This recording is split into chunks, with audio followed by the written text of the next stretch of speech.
As a retired U.S. Army Special Forces Lieutenant Colonel, I've had the honor of contributing to written military orders and missions all over the world, shoulder to shoulder with soldiers, sailors, Marines, and airmen from dozens of nations. These orders varied from combat operations with Green Berets to counter-drug missions with Navy SEALs. Other orders were for training with Tier 1 units or exercises with National or Theater Special Operations Commands. The one common denominator for all of these orders is that they were written and published using the 5-paragraph operations order or OPORDER format. In today's video, we are going to take a look at the 5-paragraph military operations order, starting with an overview, a discussion of the format, and then we'll break down the subparagraphs.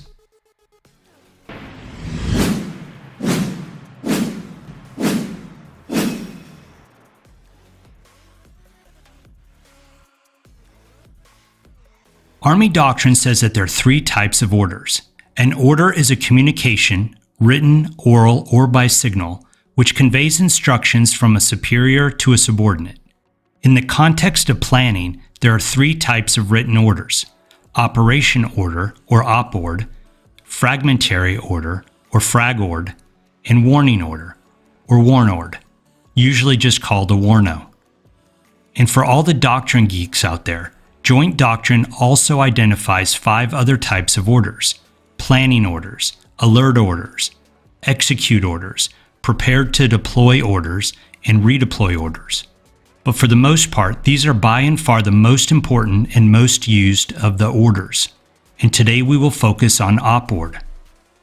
An OPORD is a directive issued by a command to subordinate commanders for the purpose of effecting the coordinated execution of an operation.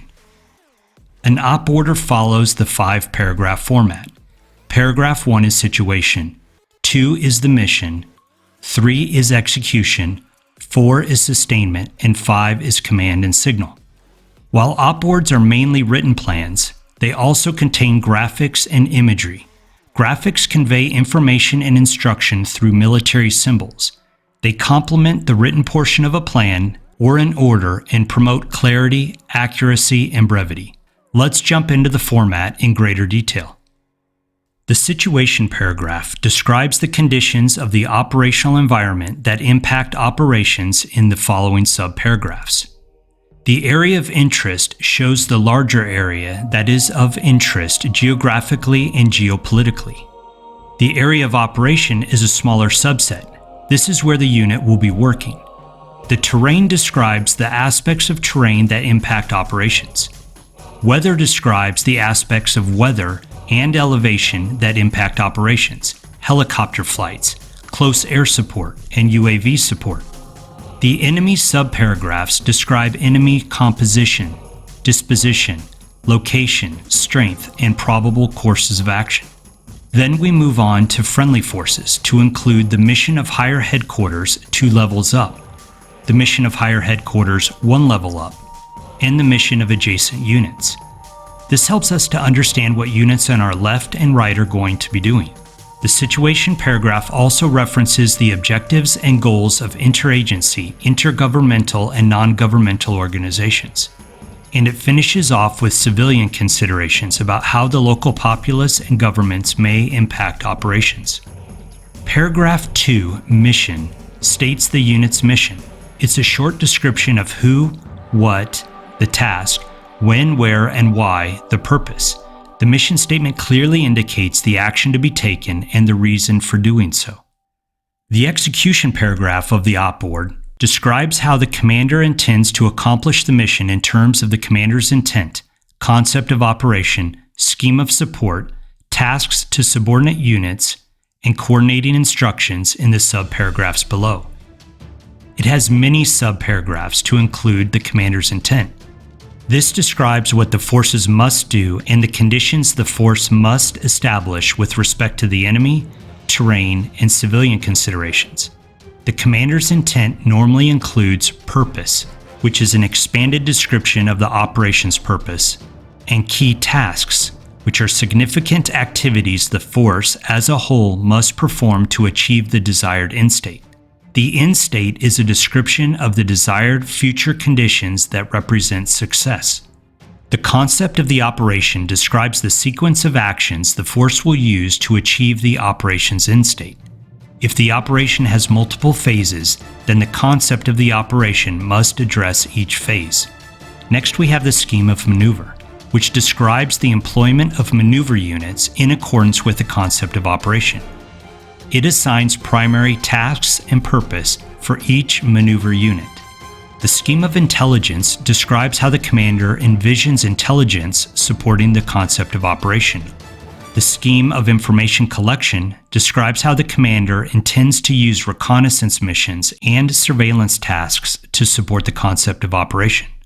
The scheme of fires describes how the commander intends to use artillery support, air and missile defense, and cyberspace electromagnetic activities to support the concept of operation. The scheme of protection describes security measures, quick reaction forces, chemical, biological, radiological, and nuclear or CBRN operations, anti-terrorism measures, explosive ordnance disposal or EOD, and military police support. The scheme of engineering addresses key mobility, counter-mobility, survivability, and general engineering tasks. The task to subordinate units subparagraph assigns tasks to each subordinate unit. And the coordinating instructions is the catch-all subparagraph that can address, if appropriate, the operational timeline, commander's critical information requirements, fire support coordination measures, airspace coordination measures, rules of engagement, risk reduction control measures, personal recovery coordination measures, and any other task that applies to two or more of the subordinate units. Paragraph number 4, sustainment, describes the concept of support for the operation. The logistics subparagraphs will address weapons and vehicle maintenance, transportation, supply, field services, personnel, mortuary affairs, legal support, and religious support. The sustainment paragraph also addresses health service support to include locations of combat medics, aid stations, and field hospitals. And because money is a weapon system, the financial management subparagraph will also address the use and priorities for budget and financial services. Paragraph 5, Command and Signal, is the communications, command and computer plan for the operation. The command subparagraph details the location of the commander and key leaders during each phase of the operation. It will also state the succession of command if it's not covered in the unit's SOP. The subparagraph Command Posts describes the employment of command posts, including the location of each command post and its time of opening and closing as appropriate for each phase of the operation. The Signal subparagraph describes the concept of signal support, including locations and movement of key signal nodes and critical electromagnetic spectrum considerations throughout the operation. It also states the primary, alternate, contingency, and emergency, or PACE, communication plan. The OPORD is then signed by the commander or his designated representative, and any further information or clarification can be put into one of the OPORDER's 26 authorized annexes. Okay, there you have it, the 5-paragraph operation order. It's a lot of information to digest. Please feel free to go back and study this in greater detail. In the art and science of military leadership, the OPORD is for sure on the science side of the spectrum.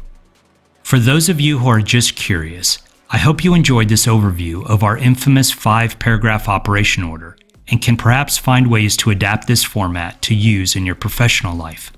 But for those of you who serve and are still new to the military planning process, this is an important tool for your leadership toolbox. It is essential that you master and understand how to use this tool so that orders that you issue to your subordinates are concise and complete. Let me know what you think and when you have successfully used a 5-paragraph OPORD in the comments below. Thanks for watching. Don't forget to subscribe if you want to join my Life as a Special Operations team and to forward this video to a friend who needs to see it. Life is a special operation.